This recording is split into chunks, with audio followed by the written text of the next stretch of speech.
స్వాతంత్ర సమరయోధులు ఎందరో పోరాడి 1947 ఆగస్టు 15న స్వాతంత్రం తీసుకొని రాగా, భారతదేశ చరిత్రలో జనవరి 26 ఒక అత్యంత గర్వకారణమైన రోజు.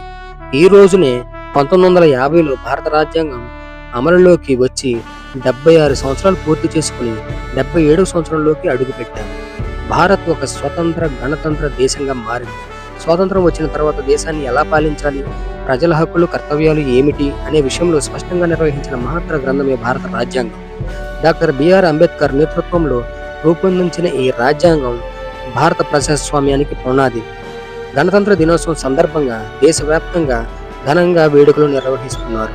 న్యూఢిల్లీలో కర్తవ్య పదిలో జరిగే పరేడ్ ప్రపంచ ప్రసిద్ధి గాంచింది. ఇందులో భారత సైన్యం తమ శక్తి సామర్థ్యాలను ప్రదర్శిస్తే, వివిధ రాష్ట్రాలు తమ సంస్కృతి సాంప్రదాయాలను ప్రతిబింబించే శకటాలను ప్రదర్శిస్తాయి. ఇందులో ప్రతి ఒక్క రాష్ట్రం నుంచి వేడుకలు జరుపుకుంటారు. రాష్ట్రపతి జాతీయ జెండాను ఆవిష్కరించి సైన్యానికి శౌర్య పురస్కారాలను అందజేస్తారు. పిల్లలు స్కూల్స్లో ఘనంగా వేడుకలు సెలబ్రేట్ చేసుకుంటారు. ఈ రోజు మనకు స్వేచ్ఛ, సమానత్వం, న్యాయం వంటి విలువలను గుర్తు చేస్తుంది. ప్రతి పౌరుడు తన హక్కులతో పాటు బాధ్యతలను కూడా గుర్తించి దేశ అభివృద్ధికి పాటుపడాలని గణతంత్ర దినోత్సవం సందేశం.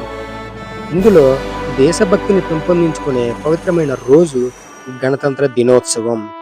జై హింద్.